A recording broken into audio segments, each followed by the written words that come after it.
bonjour, bienvenue à ce nouvel épisode de Tête à tête entre médecins. Aujourd'hui, j'ai la chance d'être en compagnie de Dr. Richard Fleet. Donc, on va se tutoyer, Richard, là, tout au long de l'entretien. Donc, merci d'être présent avec nous aujourd'hui. Je commencerai peut-être en te laissant nous dire un peu ton parcours, au risque de trop le dénaturer. Je vais te laisser nous dire un petit peu là, tes formations et un peu le titre que tu as actuellement. Moi, je suis médecin d'urgence. Je suis médecin de famille avec une formation de plus en médecine d'urgence. Je pratique dans le 6 Chaudière-Appalaches. Je suis professeur titulaire à l'Université Laval, au département de médecine familiale et médecine d'urgence. Et je suis psychologue. Donc, j'ai fait un doctorat en psychologie avant d'aller en médecine. Et mon sujet de recherche, quand j'étais en psychologie de la santé, j'étudiais le lien entre le stress psychologique et l'ischémie myocardique, donc à l'Institut de cardiologie de Montréal. Et après, j'ai fait une maîtrise durant la COVID dans la International Masters for Health Leadership à l'Université McGill, où là, je me suis intéressé vraiment au design thinking, à la gestion ou leadership dans le domaine de la santé. Alors, intéressant. Et des fois, tu commences tes conférences en nous disant que tu as certains conflits d'intérêts. Oui, c'est ça. C'est peut-être bon de le déclarer ici, hein? Alors, vous avez entendu mon nom Fleet. Fait que je commence toujours avec une photo des lavements Fleet. Et même une photo promotionnelle, le bonhomme Fleet, en fait, il fait du surf, il fait du vélo, il fait n'importe quoi dans le monde. Parce qu'il y a des gens qui pensent que finalement, ça vient de ma famille, que les lavements Fleet ont été... Et je raconte l'histoire que les lavements Fleet ont été inventés par mon arrière-grand-père et que j'ai $1 qui va dans mon compte aux îles Caïmans chaque fois que vous prescrivez un Fleet. Évidemment, c'est pas vrai, mais j'ai déjà raconté l'histoire tellement sérieusement, j'ai pas eu le temps de débriefer qu'il y en a qui sont partis avec ça, puis sont revenus plusieurs années plus tard pour me dire « Tu dois être riche là, avec les lavements Fleet qu'on prescrit beaucoup. » Ben non, mais c'est ça. Non, trêve de plaisanterie. Tu sais, ton parcours t'a amené vers la médecine. Tu dirais que c'est quoi les valeurs que tu avais plus profondément installées, sans doute depuis longtemps, depuis ton enfance, ton adolescence, qui ont fait qu'à un moment donné, tu t'es dit, moi, c'est plus vers la médecine que je veux aller. C'est pas tout à fait ça, en fait. OK. Ça a toujours été un rêve d'aller en médecine. Je me rappelle, mon oncle avait 5 enfants, une familiale. Puis mes parents étaient très modestes, dans un milieu très modeste. J'ai grandi dans Hochelaga-Maisonneuve, Saint-Eustache et Hochelaga-Maisonneuve. Et puis, on allait chez mon oncle, qui, lui, avait beaucoup d'enfants, une grande maison, sans que ça soit luxueux, puis il était médecin. Et je sais pas, il m'avait marqué il travaillait beaucoup, il travaillait tout le temps, mais c'était une personne engagée, puis il m'a beaucoup inspiré. Fait que tout jeune, puis il y en a qui disent, j'avais 2-3 ans, puis je disais, je voulais être médecin comme mon oncle Élie, puis je voulais avoir une familiale, puis beaucoup d'enfants. Alors, c'est un peu l'histoire, puis évidemment, tu sais, tu choisis des parcours, des cégeps en fonction de la cote, tu sais plus, là, qu'est-ce que... Et les systèmes d'évaluation ont changé. Je n'étais pas nécessairement toujours le premier de classe. Alors, ça m'a pris beaucoup d'années à être admis en médecine. Et après mon bac en psychologie, quand j'ai été refusé à nouveau, j'ai été accepté en psychologie, au doctorat en psychologie à l'UQAM. Et je me disais, même au départ, mon directeur de thèse, Gilles Dupuis, vous dirait, tu sais, que c'était quand même mon plan. Après le doctorat, j'irais en psychologie. Et comme nos études étaient devenues de plus en plus médicales, on créait des attaques de panique chez des coronariens connus à l'Institut de cardiologie de Montréal pour voir est-ce qu'il y a une réduction du flot sanguin. C'était devenu très, très médical et c'est là que j'ai décidé à l'âge de 33 ans d'aller en médecine. Et c'était au même moment où j'obtenais un poste de professeur à l'Université de Montréal, donc un poste qui menait à la permanence. Et c'était un choix vraiment difficile. Et j'avais fait le tour, finalement, de mes collègues cardiologues à l'Institut de cardiologie, puis qui me disaient « Tu ne devrais pas faire ça, tu es sur un filon, puis c'est intéressant, c'est un long parcours, c'est stressant. » Mais je l'ai fait parce qu'il y a un principe que tu ne veux pas vivre ta vie avec des regrets. Alors, c'est un rêve. J'aurais pas avoir d'autres rêves, mais moi, c'était être médecin. Oui, puis toi, quand tu as fait le choix d'aller vers la médecine alors que tu avais une situation stable, tu étais bien établie, tout ça, tu as quand même consciemment fait ce choix-là. Puis il y a différentes citations, là, mais Paolo, je pense qu'il dit, tu sais, quand on fait des choix, il faut s'assurer quand même de se choisir aussi soi, à quelque part là-dedans. As-tu l'impression que de choisir la médecine t'a obligé à t'oublier un peu ou est-ce que tu as l'impression que tu es quand même capable de prendre soin de toi, peut-être pas en premier toujours, mais quand même en premier quelquefois pour arriver à durer et à persister dans ce domaine-là? Ben, je dirais que faire le choix d'aller en médecine, puis dans mes circonstances de vie à l'époque, c'était bien. Je n'avais pas d'enfant et tout, jusqu'à la résidence, en fait. C'était un choix assez facile. Pas beaucoup de responsabilités à part étudier. Financièrement, c'est plus la même situation que quand tu travailles. Mais c'est pas grave. L'argent ne fait pas le bonheur, on pourra en reparler. Oui. Mais j'étais aussi heureux étudiant en médecine que je suis peut-être aujourd'hui avec des moyens financiers différents. Mais c'est ça, j'ai pas jamais regretté tu sais, ce parcours et je pense que à part la résidence et peut-être à certains moments comme étudiant en médecine, j'ai toujours essayé de vraiment de pratiquer ce que je prêche, particulièrement au niveau de protéger mon temps pour faire des activités qui sont importantes. On peut en parler dans le Mhm. contexte de la science du bonheur, mais Ouais.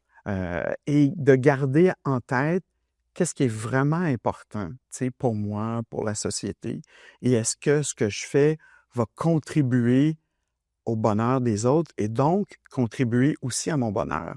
Parce que c'est grosse composante du bonheur, c'est d'aider les personnes, Ouais. c'est C'est intrinsèquement lié. Puis une des premières fois où je t'ai vue, c'était justement lors d'une conférence en virtuel. Je pense que c'était au début de la pandémie ou un petit peu avant. Et tu présentais justement sur la science du bonheur. Puis on sait qu'au Canada, on fait pas si pied de figure que ça par rapport à d'autres pays quand on se compare pour nos résultats là, par rapport au bonheur. Mais par contre, en médecine, si on est capable de relier le bonheur à l'épanouissement professionnel, en tout cas, là, peut-être que là, on fait un peu plus piètre figure pour les médecins québécois surtout. Euh, qu'est-ce que, qu'est-ce que tu retires de ce savoir-là en sciences du bonheur que tu es capable de peut-être transférer ici puis de nous pister tes collègues vers justement comment préserver ce bonheur-là, surtout dans le contexte actuel de projets de loi contraignants, d'effritement professionnel, un petit peu d'un certain manque de reconnaissance qui est perçu. Comment entretenir ce bonheur-là? Comment le garder vivant dans ce contexte-là? bien, c'est une excellente question, puis c'est une question vraiment fondamentale. Alors, Martin Seligman, que peut-être que vous connaissez, psychologue réputé, quand il a pris la présidence, là, les années, je pense que c'est quelque chose comme 95-98, on va dire. Il a pris la présidence de l'American Psychological Association, puis il a mis de l'avant l'importance d'étudier la science du bonheur. Ça s'appelle le Positive Psychology, la psychologie positive. Et donc, ça fait pas longtemps. Tu sais, moi, j'ai fini mon doctorat en psychologie en 94. Fait qu'il y avait personne dans mon département étudiait ça encore formellement. Et donc, il dit qu'il faut vraiment s'intéresser à ça. Pourquoi? Parce que lui avait étudié toutes sortes de choses dans sa vie. Je pense qu'il avait contribué aussi au phénomène d'impuissance acquise, donc learned helplessness, qui contribue à la dépression. Aussi bien connu pour étudier l'optimisme, la science de l'optimisme. Fait qu'il étudiait des vendeurs d'assurance. Fait qu'à l'époque, là, c'est pas en ligne, là. Hein, on cognait à la porte, on vendait des assurances, l'assurance vie en particulier. Très peu de personnes restaient dans ce domaine-là longtemps. Un faible pourcentage. Il s'est dit, moi, je vais étudier ces personnes-là qui restent longtemps, elles s'y mettent à étudier les caractéristiques. Pourquoi il y a des gens qui voient un verre à moitié plein, d'autres à moitié vide. Alors, il y a parti tout ce mouvement-là de psychologie positive. C'était très controversé à l'époque parce que, je ne sais pas si vous vous rappelez, on mettait beaucoup d'argent. D'ailleurs, la santé mentale a toujours été l'enfant pauvre, la recherche et tout. Et là, des grosses maladies, schizophrénie, maladies bipolaires, dépression, troubles anxieux, complexes, qu'on apprenait de plus en plus à découvrir comme traitement, évaluation. Et lui arrive avec, on doit étudier les gens qui vont bien. On va mettre de l'argent là-dedans, la NIH, etc. Et c'est très controversé. Et finalement, je pense qu'ils ont monté un cas comme de quoi que ça vaut la peine d'investir là-dedans. Pourquoi? Il ne faut pas négliger les autres maladies. Parce que là, on est rendu avec assez d'études qu'on réalise que fondamentalement, ce qu'on fait dans la vie, puis on ne s'en rend pas toujours compte. C'est ça le problème. Pour les médecins et pour tout le monde. Ce qu'on fait dans la vie, c'est vraiment pour augmenter notre bonheur. C'est la raison ultime, c'est d'être heureux. C'est pas conscient, les définitions de bonheur sont un peu diffuses, mais c'est assez simple quand même. On peut le mesurer sur une échelle de 0 à 10. C'est ce que fait le World Happiness Report que vous avez documenté. Ce qu'on découvre là-dedans, c'est que finalement, c'est l'argent, même la santé, même notre santé propre, le prestige, la gloire, etc., tout ça. Notre quotient intellectuel, notre éducation contribuent à notre bonheur, mais ce qui est le plus important, c'est des facteurs qui contribuent à notre bonheur, ce qui est le plus important, c'est le bonheur, OK?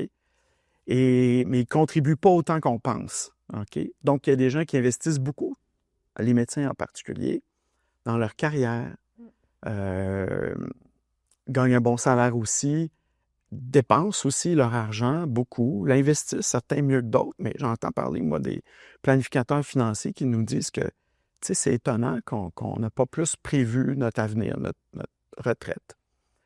Et on est aussi dans un peu dans une espèce de piège où on pense que les biens matériels vont contribuer à notre bonheur. Et la société est faite comme ça. À Amazon, s'il y a des spécialistes chez Amazon et toutes les compagnies, c'est très dopaminergique. Vous achetez des affaires et ça stimule des ondes dans votre cerveau qui fait en sorte que vous avez cette espèce de buzz-là, vous, un peu comme de la drogue, là, puis vous pensez que vous êtes heureux.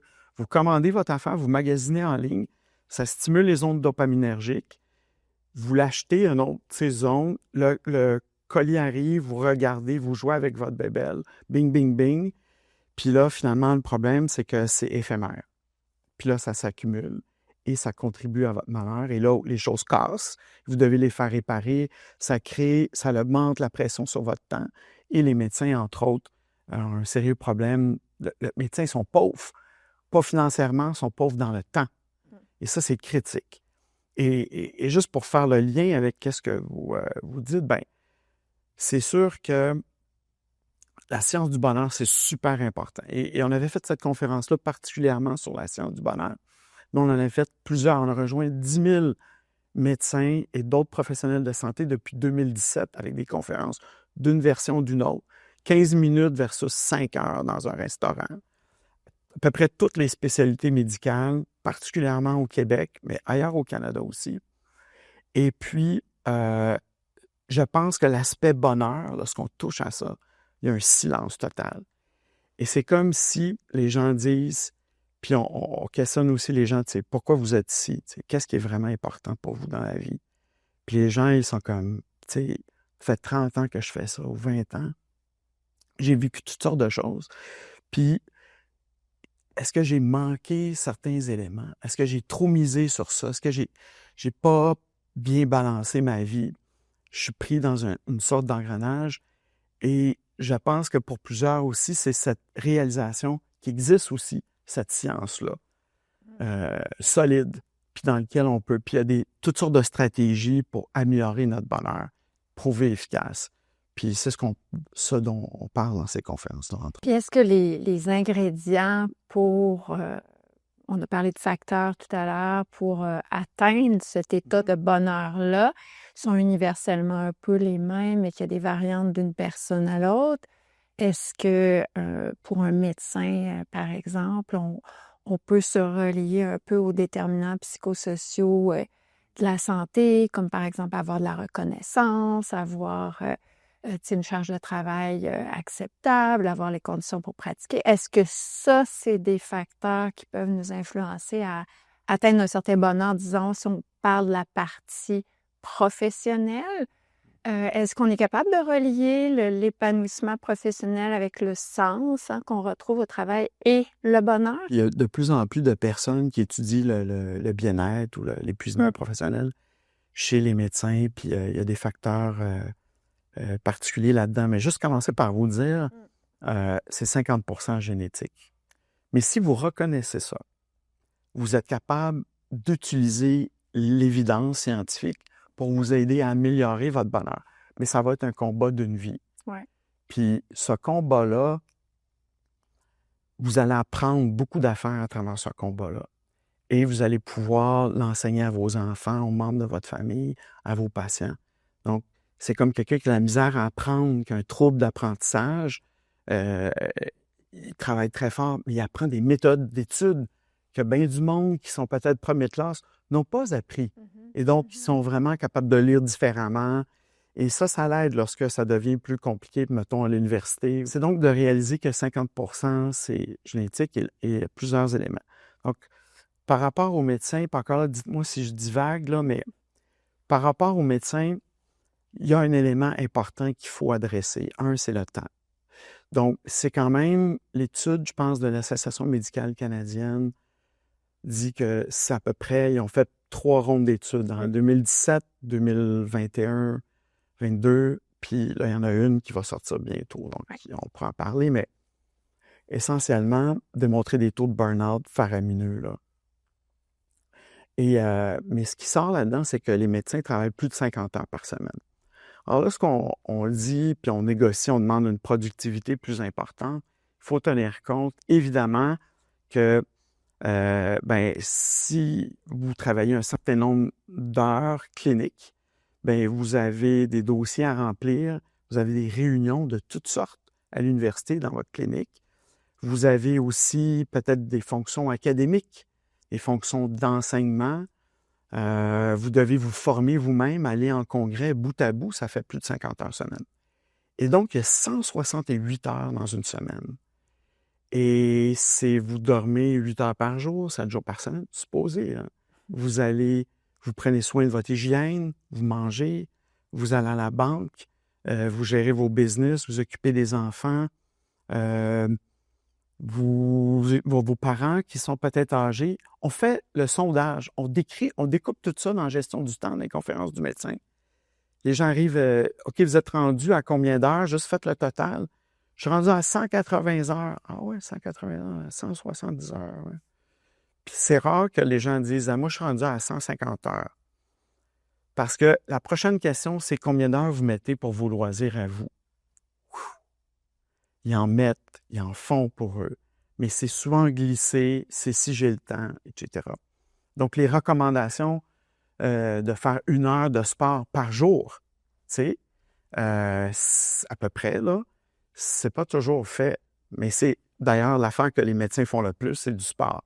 Et tant mieux parce que c'est une des affaires les plus efficaces c'est comparé à des antidépresseurs, à une thérapie cognitive comportementale, mettez des gens dans un programme d'exercice super efficace à plusieurs niveaux. Mais encore là, les gens font pas ça. Les gens n'ont pas le temps d'avoir des amis, d'investir dans leurs relations sociales. Et comme ils sont sur des gardes, comme ils ne sont pas souvent là en horaire, ça crée des tensions dans un couple, dans une famille, manque la fête des enfants, les parents, etc. Et quand ils sont là, souvent, ils n'ont pas nécessairement tout l'esprit clair parce que c'est beau sortir de son bureau, de son milieu clinique, des fois, ça trotte dans la tête. Et quand vous êtes médecin, il y a toujours quelque chose dans votre tête. Il y a toujours un souci de « j'ai-tu fait quelque chose? » Puis il y a des gens qui disent « moi, je reçois tous les labos de mon dossier médical électronique tout heure du jour. Et je suis toujours, tu sais, il faut que j'appelle du monde. Et il y a cette lourdeur-là qui est vraiment importante. Et donc, le temps est un sérieux problème. Mais en plus, quand tu dis aux gens, selon les études de bonheur, il y a même des acronymes, là, je ne me rappelle pas par cœur, mais de quel ingrédient tu dois mettre. Première étape, c'est juste de savoir qu'est-ce qui te rend heureux, d'en faire une liste. Souvent, les gens ne sont pas capables de le faire. C'est étonnant, c'est sidéré de dire « nomme-moi 5 affaires que tu aimes vraiment. Nomme-moi une personne. Ferme tes yeux et pense à 2 personnes ou 2 choses qui sont les plus importantes pour toi en ce moment. » Des fois, c'est dur. Puis est-ce que tu as investi du temps en cette personne-là? Parce que la vie va vite. Puis tu sais pas, tu as vu tes patients, comment leur vie a basculé. Tu sais pas ce qui va se passer dans ta vie. Est-ce que tu profites de ce temps-là? Fait qu'une certaine connaissance de soi va aider à pouvoir aussi augmenter, disons, notre génétique du bonheur aussi pour essayer de greffer d'autres choses qui peuvent nous satisfaire davantage, nous rendre pleinement disponibles au travail et ne pas être en présentéisme, mais être vraiment, actif et bien présent au travail. Puis toi, justement, en fonction de tout ce bagage-là que tu as acquis, tu as décidé de aussi devenir un petit peu entrepreneur, si on peut le dire comme ça, puis de t'investir dans l'enseignement et il y a des choses qui sont devenues importantes pour toi. Puis je vais te laisser nous parler un peu de ton expérience avec le Lab Vivant ou le Living Lab de Charlevoix. Parce que je pense que c'est quand même un projet que tu as parti avec d'autres personnes il y a déjà quelques années, 3 ans, 5 ans, c'est ça. Puis je pense que l'idée derrière ça, c'était d'avoir une certaine équité dans l'accès aux soins aussi pour la médecine dite plus rurale. Puis ça t'est apparu comment? Comment ça a commencé tout ça, ce projet-là? Bien, tu sais, si je recule un peu, donc, je suis médecin, je finis ma pratique et tout ça. Puis pendant la médecine, là, je continuais mes recherches à l'Institut de cardiologie de Montréal. Je dirigeais aussi quelques heures semaine la recherche en psychiatrie, département de psychiatrie de l'hôpital du Sacré-Cœur. Et puis, c'était devenu, tu sais, c'était compliqué de gérer ça dans l'horaire, mais on avait des subventions continuelles. Et donc, mon plan de carrière, c'était je vais aller en spécialité, puis je sais pas, je vais aller en cardiologie, je vais continuer dans mon domaine, le stress et l'anxiété. Mais avec le temps, j'ai vu que c'était assez compliqué. Il y avait une rigidité, je dois le dire, une rigidité académique à accommoder des parcours un peu différents. Et là, les athlètes olympiques vont vous le dire, quand ils essaient de faire des affaires, d'arrêter une année ou de mettre des... C'est très tough, mais les chercheurs, étudiants qui sont déjà chercheurs, c'est tough. C'était quand même assez tough. Je me rappelle en résidence, là, je voulais changer des affaires pour accommoder soit des congrès où je présentais. C'était assez rigide. Et ça a contribué vraiment. Là, probablement que là, c'était too much. Fait que j'avais fait des stages. Fait que là, j'ai remis en question une carrière académique. J'étudiais pas du tout la médecine rurale. On va venir à ça, mais... Fait que j'ai fait des stages en région rurale. Particulièrement, je me rappelle d'un stage à Robertval. J'ai eu le coup de foudre pour ça. Je ne savais même pas c'était quoi, la médecine rurale. Je suis un gars de Montréal, essentiellement. Et puis, je vais là, puis les médecins te prennent en charge, puis là, ils te font faire du bateau sur le lac, puis te montrent c'est quoi la vie d'un médecin rural. J'ai dit, je veux faire ça. Je suis revenu, puis j'ai dit, moi, je veux faire ça. Puis là, j'aimerais avoir un poste dans cette région-là, à cet endroit-là. Et c'était la première année des PREM, les fameux PREM, les postes où on gère. Et là, ils ont dit, malheureusement, ça n'a pas marché. Puis, ils ne pouvaient pas attribuer des postes facilement dans cette région-là en particulier. Et je ne pouvais même pas avoir un job. Je prends un job académique à l'Université de Montréal et j'ai une offre d'emploi à l'Université Laval. Mais ils ne pouvaient pas garantir où je pratiquerais la médecine. Donc, tu vas avoir une chaire de recherche à l'Université Laval, mais tu vas pratiquer, je ne sais pas où, mais il n'y avait pas de poste nécessairement clinique associé. C'est comme si la recherche, c'était comme pas intégré du tout à ces plans d'effectifs-là. C'était vraiment un scandale, parce que là, pensez à ça, là. J'ai rien contre les médecins qui ne font pas de recherche. Mais je veux dire, c'est important de penser à l'avenir de notre profession, de réfléchir autrement, d'essayer de trouver des solutions, surtout maintenant en temps de crise. Et Et c'est pas beaucoup de personnes. Et vous devez accommoder ces parcours-là, OK? Dans votre planification d'effectifs médicaux, ce qui n'est pas le cas même là avec toutes les discussions. Mais ceci étant dit, je vais en région rurale et je dis ça m'intéresse. Puis finalement, c'était pas possible au Québec. Et je me rappelle une journée, la Fédération des médecins résidents du Québec a invité toutes les provinces à recruter des résidents. Très controversé. Puis là, il y avait une cabine des booths de la Colombie-Britannique. Puis moi, j'étais un skieur. Puis là, ils me disent, vous êtes un skieur. C'était Nelson en Colombie-Britannique qui recrutait. Puis venez ici, c'est la meilleure place. Puis alors, j'ai décidé, avec ma conjointe de l'époque qui était médecin, on a décidé d'aller en Colombie-Britannique pour vivre une vie beaucoup plus simple avec nos enfants. Et ça a été pour moi la plus belle chose de ma vie. Et je ne serais jamais parti, mais il y a eu beaucoup de coupures. Fait qu'il y avait déjà fermé, avant que j'arrive, je ne le savais pas, fermé la chirurgie, les soins intensifs, fermé la psychiatrie interne, réduit les labos. Qui était d'une petite place, tu sais, qui est à 2 heures d'un hôpital de référence, qui n'est pas nécessairement un gros hôpital de référence, qui n'a pas beaucoup, puis politiquement, les 2 petits hôpitaux se battaient pour les services. 2 gynécologues, en passant, vous êtes général, qui opéraient sans chirurgien général. Alors, tu sais, c'est touché. Et puis, donc, 8 heures de Vancouver par la route, un avion qui transportait les patients qui les évacuait. Très difficile d'atterrir à Castlegar, dans l'aéroport qui était assez loin. Alors, on a transféré beaucoup de patients dans des conditions difficiles. On a perdu des patients. Et moi, j'étais chef d'urgence. Donc là, j'ai commencé à participer dans l'advocacy. Donc, je commence à regarder la littérature. Qu'est-ce qu'on a droit d'avoir en médecine rurale au Canada, tu sais? 0 à peu près littérature là-dessus. Fait que là, je voulais certainement pas m'embarquer en recherche. Mais là, tu sais, mes collègues disaient, tu sais, il doit y avoir des papiers. Comment on va convaincre les décideurs? On a participé au débat provincial, municipal, fédéral, dans l'advocacy. Toujours pas d'études, mais on donnait des arguments. Personne ne nous écoutait. Et ultimement, plusieurs médecins ont quitté cette région-là. Et c'est là que on m'a réoffert le poste à l'Université Laval, un poste avec une chaire de recherche en médecine d'urgence, pour étudier. Ils ont accepté que j'étudie la médecine d'urgence rurale. Et donc, on a étudié ça pendant maintenant 15 ans. Donc, l'accès aux soins, c'est quoi l'accès aux spécialistes dans les régions rurales? C'est quoi l'accès à l'imagerie médicale? C'est quoi les problèmes de transfert? Comment ça prend de temps de transférer des patients? Combien de temps de transfert? C'est quoi la réalité de ces personnes-là? On a étudié plus de 300 urgences rurales au Canada, 26 au Québec en profondeur. On est avec des anthropologues, interviewé des citoyens, décideurs professionnels.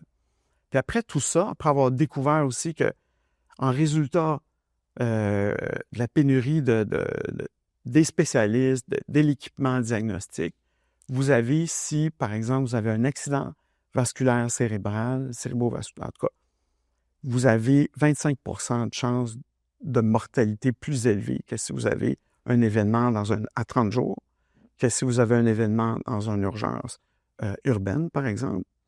Et pas surprenant parce que seulement 15 % des petites urgences rurales ont des scanners au Canada. Et donc, difficile de suivre les recommandations.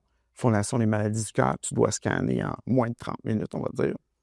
Et après ça, si tu as un accident au Québec, par exemple, une étude de 90 000 patients, si tu as un accident, tu as 3 fois plus de chances de mourir que si tu es traité dans un centre de traumatologie où ton événement arrive en milieu urbain. Parce que ça prend du temps à transférer les patients. Tu n'as pas les plateaux techniques. Juste trouver les victimes, les ramasser. Donc, déjà, on sait que les gens en région rurale sont plus âgés, plus malades, à risque de traumatismes de toutes sortes. Notre industrie au Canada est dans la région rurale. Il y avait à peu près 0 papier. On a publié comme 70 papiers là-dessus. Notre équipe, avec d'autres, on a publié probablement le plus de papiers au monde en médecine d'urgence rurale. Et l'Australie, peut-être 2e. On collabore beaucoup avec l'Australie. C'est assez semblable. Et là, on a dit, qu'est-ce qu'on fait maintenant? Et là, j'arrive au Living Lab, après ce long détour. On a dit, bien, si on est capable de faire la différence dans un milieu, peut-être qu'on peut faire un exemple. Donc, on va créer un concept d'hôpital rural modèle. Fait que c'est la communauté, on va dire, c'est ça dans un congrès, pas un truc dans Charlevoix, genre de session. Et puis, il y a des journalistes qui étaient là, qui ont amené ça à la municipalité. La municipalité ont étudié ça, puis on dit, on veut ce concept de Living Lab là, en Charlevoix. Copier la ministre, copier tout le monde, les doyens de la faculté de médecine. Et long story short, là, c'est alors qu'on a créé ce programme qui est devenu un Living Lab. Donc, toute la théorie des Living Labs. Travailler avec les citoyens, des décideurs, des professionnels, mariés, académies, entreprises privées pour essayer d'amener les choses. Et la pandémie a frappé. Fait que la pandémie a frappé. J'étais en plein dans ma formation McGill dans la International Masters for Health Leadership. Ils m'ont beaucoup aidé. C'est un programme fondé par Henry Mintzberg, un penseur en dehors de la boîte. C'est Jean-Louis Denis, grand expert du système de santé, qui était mon superviseur de mon mémoire. Et on a pensé au Living Lab dans ce contexte-là. Puis durant la pandémie, les gens de Charlevoix ont dit « Amenez-nous du monde ». On a dit « Voulez-vous qu'on arrête? » On a dit « Non, amenez-nous du monde ». J'ai dit « Qu'est-ce que tu veux dire? Amène-nous des résidents, des étudiants, parce qu'on pense qu'on va manquer de monde. Peut-être qu'ils peuvent nous aider. On a peur de cette pandémie-là, pas toujours exposée aux trucs graves. Fait qu'on a commencé avec des résidents en médecine d'urgence, spécialisés, médecine familiale, d'autres spécialités. On a maintenant, au moment où on se parle, on est en juin 2025, on a formé plus de 120 stagiaires. On commence notre 17e cohorte cet été. Donc, la moitié des médecins résidents et étudiants en médecine, mais citoyens, décideurs, professionnels font le stage. C'est de mélanger les personnes. Ils font à peu près 1 à 2 mois de stage. On a même fait des cohortes avec des maires, uniquement des maires d'une région rurale. MRC du Granit, pour penser différemment. Et là, il y a 5 piliers à ce stage-là, qui est finalement le cœur. Ces 5 piliers, c'est le leadership, c'est la créativité et l'innovation, qui est vraiment une formation en design thinking. C'est la santé bien-être, où l'on parle un peu de ce qu'on a fait pendant les années. On a des modules en ligne sur le wellness.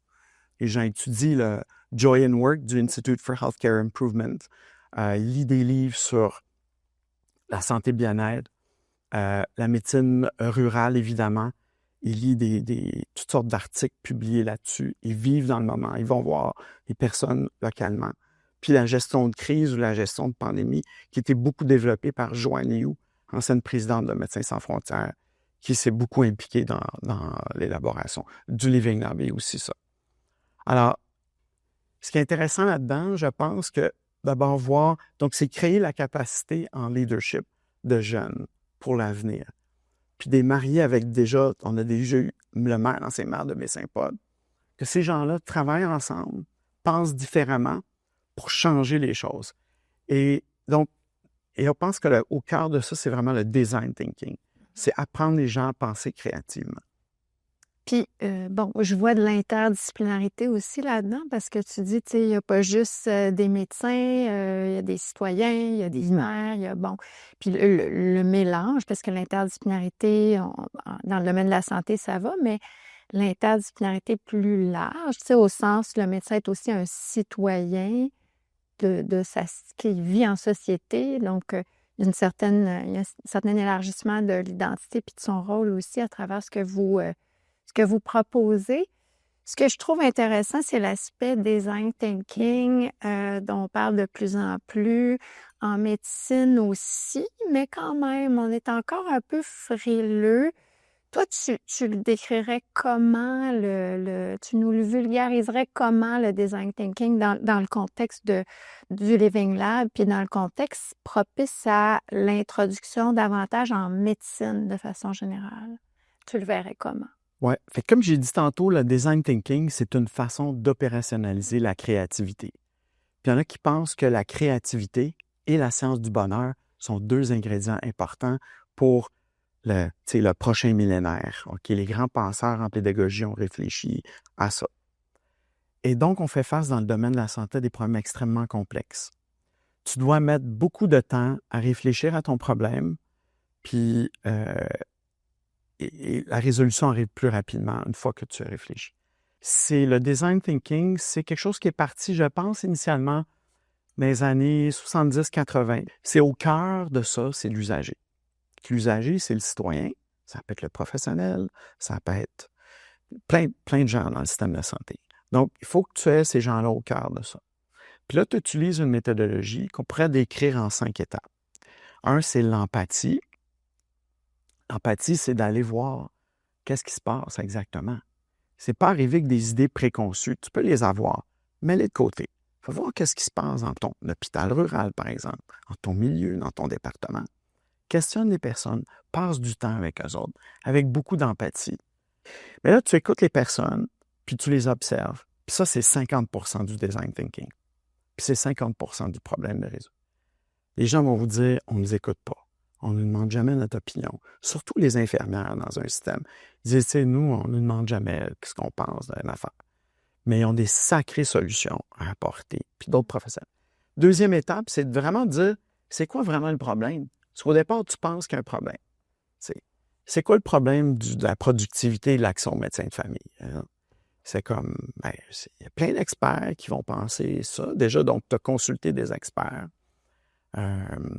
Mais écoute, y a-t-il d'autres problèmes? Qu'est-ce qu'ils veulent les patients? C'est quoi vraiment? C'est de passer du temps.